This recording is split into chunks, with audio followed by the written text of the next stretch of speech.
తులవారికి గనక చూసుకున్నట్లయితే మీకు తులారాశి వారికి రాశిలోకి శుక్రుడు రాబోతున్నాడు 3వ తేదీ నుంచి. సో శుక్రుడు ఓన్ హౌస్లోకి వస్తున్నాడు, అది కూడా కొంత కంఫర్ట్స్ పెరుగుతాయి. అదేవిధంగా 12లో ఉండేటువంటి శుక్రుడు మారుతున్నందుకు ఖర్చులు కూడా తగ్గుతాయి, కొన్ని వ్యసనాల నుంచి కూడా బయటపడతారు. 7వ తేదీ నుంచి బుధుడు కూడా మారుతున్నాడు మీకు 12వ స్థానంలోకి. సో బుధుడు మార్పు కూడా మంచిదే. ఏకాదశంలో రవి బుధులు ఉన్నారు, దశమంలో గురువు ఉన్నాడు, ఉచ్చస్థితిలో తన కంబస్ట్ను నుంచి బయటపడ్డాడు గురువు ఇప్పుడు. అదేవిధంగా మీకు కుజుడు భాగ్యంలో ఉంటూ 19వ తేదీ నుంచి గురువును కనెక్ట్ అవుతున్నాడు. పంచమ రాహు, 6వ స్థానంలో వక్రించిన శని, ప్రతి 2.5 రోజులకి చంద్రుడు మారుతూనే ఉంటాడు.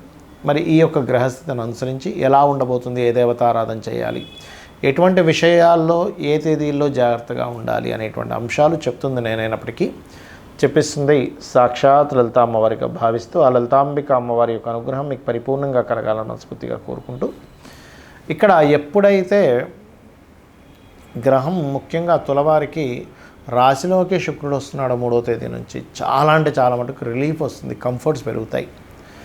అయితే ఈ ధనపరమైనటువంటి విషయాల్లో ధనాధిపతి అయినటువంటి కుజుడు భాగ్యభావంలో ఉన్నందుకు కొంచెం పెద్ద మొత్తంలో లేదా తండ్రులతోని గురువులతోని మనీ మ్యాటర్స్ విషయంలో కొన్ని వివాహ సంబంధించిన విషయాల్లో అనేది కొంత స్ట్రెస్ అయితే ఉంటుంది, ఉండదని కాదు. వివాహ జీవితం విషయంలో కూడా, ఎందుకంటే సప్తమాధిపతి వెళ్ళి శత్రుక్షేత్రంలో ఉన్నాడు. మరలా 12లో బుధుడు 7వ తేదీకి వస్తున్నప్పటికీ కుజుడు దృష్టి ఉంది.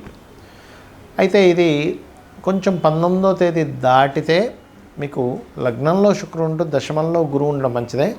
నీచభంగ రాజయోగం జరుగుతుంది కుజుడికి అక్కడ. ఎప్పుడైతే 10వ స్థానంలో గోచారంలో నీచభంగ రాజయోగం జరుగుతుందో ఇది ఇచ్చేటువంటి రిజల్ట్స్ ఏమిటి అని చెప్పి చూసుకున్నట్లయితే, మనం పరిశీలన చేసుకున్నట్లయితే ఉద్యోగంలో ఖచ్చితంగా ఇంప్రూవ్మెంట్స్ అనేవి మీకు కలిగి తీరుతాయి. కాకపోతే ఎట్టి పరిస్థితుల్లో 16, 17 తేదీలు మనీ మ్యాటర్స్ విషయంలో కొద్దిగా జాగ్రత్తగా ఉండండి.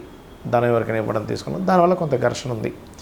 మరియు 24, 25 తేదీలు ఎటువంటి కొత్త నిర్ణయాలు తీసుకోకండి. ప్రేమ వ్యవహారాలకు సంబంధించిన సంతానాన్ని పొందేటువంటి విషయాల్లో, ఐవీఎఫ్లో ఐఓఎల్ చేయించుకునే విషయాల్లో కొంత జాగ్రత్తగా ఉండండి. మరియు గమనించుకున్నట్లయితే ఈ యొక్క 26, 27, 28 ఈ 3 రోజులు కూడా అప్పుల విషయంలో కొద్దిగా జాగ్రత్తగా ఉండండి.